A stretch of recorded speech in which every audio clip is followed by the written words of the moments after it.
Hi, I'm attorney Shannon Bradley. This is my paralegal, Jane Benavides. Hello. And today I want to talk a little bit about one of the rules of procedure in family law cases. The rule I'm going to refer to is Rule 69.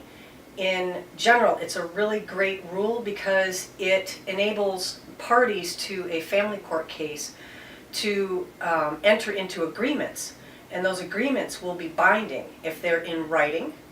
They are binding if they are put on the record, meaning in front of a judge in the family courtroom, or if they are memorialized or recorded in a mediation session in which the parties have reached agreements. I will say that there is something to be aware of regarding Rule 69. First of all, you must be aware that it exists.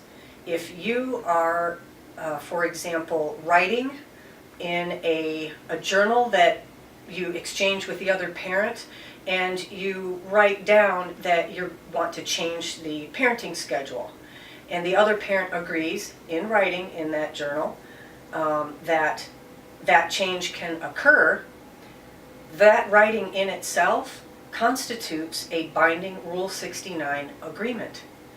And this occurs without filing anything with the court, without signatures being notarized. This applies to text messages between parents. It applies to emails.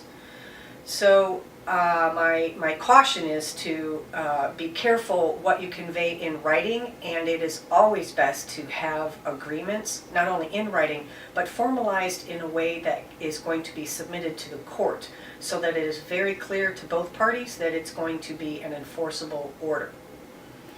I just have a question for you, or a Yes. clarification, if you will.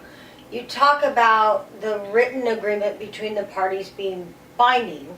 Is it automatically enforceable? If two parties agree to change their parenting time in the journal, and then somebody doesn't follow through, can they call the police to have that enforced? Well, no, and Jane brings up a really good point. The court actually does need to become aware that that is an agreement, and so one of the parents can take copies of that journal, submit a pleading, a motion to the court to request that court find that that agreement is a Rule 69 agreement and enter it as orders. And so the other parent is going to be stuck with that order. Did that answer that?